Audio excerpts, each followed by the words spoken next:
کەرکووک مەترسی لەسەر نابێت لەلایەن ئەو گروپە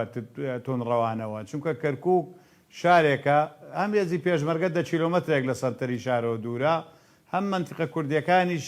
خەڵکی کورد یەکگرتووە بەڕاستی لە ناویەکە و پێم وایە گەر هاتە سەر ئەوە هەر حاڵاتێک لە مەسلەی کەرکووکە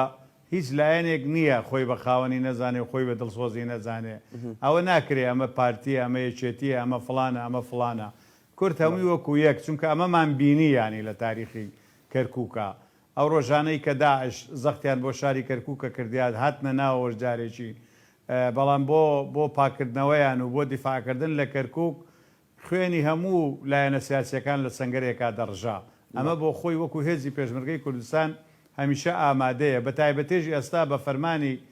سەرۆک باڤڵ تاڵەبانی هێزێکی باش لە منتیقەی قەرهەنجیر دانراوە و هێزێکی باش لە منتیقەی قادرکەرەم دانراوە. ئەم هێزانە هێزی حازر بەدەستن، لەو هێزە یەکەمەکانی یەکێتی نیشتیمانی کوردستانن، لە هەر کاتێکە بیانەوە بیجوڵێنن ئەجوڵێن و بەسەری هێزی ڕەدی سەریعەن بەڕاستی دەتوانن ئەرکەکانی خۆیان جێبەجێکەن، هەم هێزەکانی دژە تیرۆر هەم هێزەکانی کۆماندۆ لەو منتیقەیە نزیکن و هێزی پێشمەرگەی کوردستان لیوا تایبەتەکان لەو منتیقەیە نزیکن. بۆیە ئێمە وەکو مەسلەی لەسەر مەسلەی کەرکووک لە هیچ گروپ ئەوەیەک ئینشاڵڵا نابێ کە بوش مەترسی بۆ سەر گەڕەکە کوردیەکان بە تایبەتی و شاری کەرکووک نابێ، بەڵام دەبێ ئەوە بزانین هەر کاتێک ڕەشەبایەکی تیرۆر هەڵی کردبێ، تۆ سەیری 63 ساڵی باسیەکان کە سەیری